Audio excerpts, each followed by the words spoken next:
ನಮಸ್ಕಾರ ಗೆಳೆಯರೇ, ಇಂದು ವೈಕುಂಠ ಏಕಾದಶಿ. ಈ ದಿನದಲ್ಲಿ ಒಂದೇ ಒಂದು ದಿನ ಉಪವಾಸ ಮಾಡಿದರೆ ಇಡೀ ವರ್ಷದಲ್ಲಿ 12 ದಿನ ಉಪವಾಸ ಮಾಡಿದ ಹಾಗೆ. ಅದಕ್ಕಾಗಿ ನೀವು ಆದಷ್ಟು ಜನರು ಎಲ್ಲರೂ ಉಪವಾಸ ಮಾಡ್ತಿರ್ತೀರ.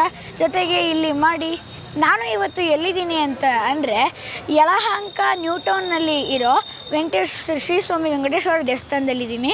ಇಲ್ಲಿ ಪ್ರತಿ ವರ್ಷ ವಿಜೃಂಭಣೆಯಿಂದ ವೈಕುಂಠ ಏಕಾದಶಿಯನ್ನು ಆಚರಿಸ್ತಾರೆ. ನಾಳೆ ಅಂದರೆ ಮಂಗಳವಾರ 30/2025 ವೈಕುಂಠ ಏಕಾದಶಿ ಬಂದಿದೆ.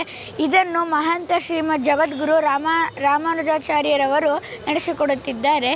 ಈ ನಮ್ಮ ದೇವಸ್ಥಾನದಲ್ಲಿ ವಿಜೃಂಭಣೆಯಿಂದ ನಡೆಯುತ್ತದೆ. ಹೇಗೆ ಅಂದರೆ ಈ ಎಲ್ಲ ರೀತಿಯ ಸೇವೆಗಳಾಗಿರಬಹುದು, ಅಭಿಷೇಕ ಸೇವೆ, ಹಾಗೆ ರೀತಿ ವಿಧ ವಿಧವಾದ ಸೇವೆಗಳನ್ನು ಮಾಡಿಸುತ್ತಾರೆ. ನಾವು ಇಂದು ರಾತ್ರಿ 12ರಿಂದ ನಾಳೆ ರಾತ್ರಿ 12ರವರೆಗೂ ಉಪವಾಸ ಮಾಡಿದರೆ ವರ್ಷದಲ್ಲೇ 12 ಬಾರಿ ಉಪವಾಸ ಮಾಡಿದ್ದ ಹಾಗೆ. ಅಷ್ಟು ಪವಿತ್ರವಾದ ಈ ಗಳಿಗೆಯಲ್ಲಿ ನಾವು ಒಂದು ದಿವಸವಾದರೂ ಉಪವಾಸ ಮಾಡಬೇಕು.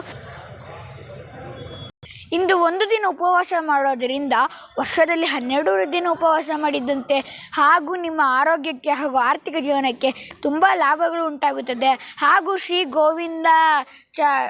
ಗೋವಿಂದ ಹೆಂಗೆ ಅಂದರೆ ಶ್ರೀ ವೆಂಕಟರಾಯನ ಪ್ರವಚನ ಕೇಳೋದ್ರಿಂದ ನಿಮ್ಮ ಜೀವನ ಸಾರ್ಥಕವಾಗುತ್ತದೆ.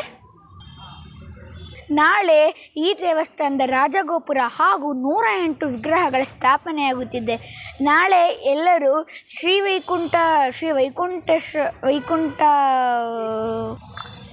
ಇಂದು ದೇವಸ್ಥಾನದ ರಾಜಗೋಪುರ ಹಾಗೂ 108 ವಿಗ್ರಹಗಳ ಸ್ಥಾಪನೆಯಾಗುತ್ತಿದೆ. ಇಂದು ನಿಮ್ಮ ವೈಕುಂಠ ಏಕಾದಶಿಯನ್ನು ವಿಜೃಂಭಣೆಯಿಂದ ಆಚರಿಸಿ ಈ ದೇವಸ್ಥಾನಕ್ಕೆ ಬಂದು ಶ್ರೀ ವೆಂಕಟೇಶ್ವರ ರಾಯನ ಆಶೀರ್ವಾದಕ್ಕೆ ಪಾತ್ರರಾಗಬೇಕಾಗಿ ವಿನಂತಿ.